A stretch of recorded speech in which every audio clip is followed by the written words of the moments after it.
প্রশ্ন হচ্ছে একটাই, মানুষের কেন মৃত্যু হয়? এই মৃত্যুটা কেন হয়? জন্ম বা কেন হয়? দীর্ঘ আয়ু বা কেন হয়?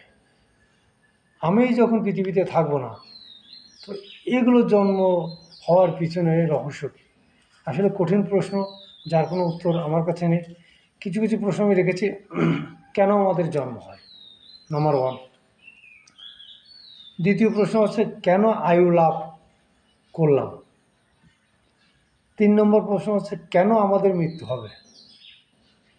4 নম্বর হচ্ছে আমি কে, কি আমার পরিচয়।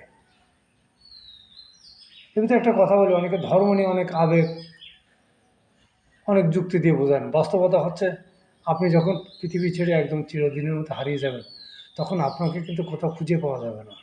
কারণ এটা হচ্ছে দেহের একটা অংশ, বা আপনি দেহই বলতে পারেন।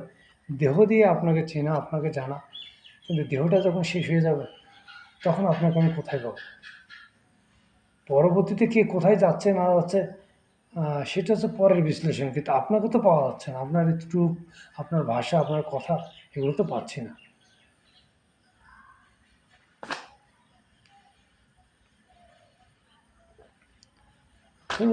আচ্ছা,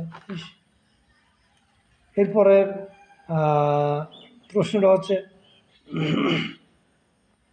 কোন শক্তি দ্বারা, প্রিয় দর্শক, জানি না আমার কথাগুলো আপনাদের কেমন লাগতেছে, তবে আমার জ্ঞান থেকে আমি যতটুকু জেনেছি, যতটুকু বুঝেছি, আমিও তো একদিন থাকবো না। আমি তো আর হাজার লোকের মাঝে তো আমি ব্যতিক্রম কিছু না। আমারও তো বিশ্লেষণ করার প্রয়োজন আছে, আমারও তো জানার প্রয়োজন আছে। তোর মারে সুদি আর কিছু ডিস্টার্ব করতেছে, ডিস্টার্ব করতেছে।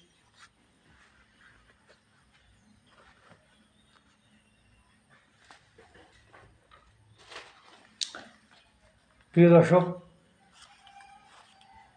সত্যি কথা বলতে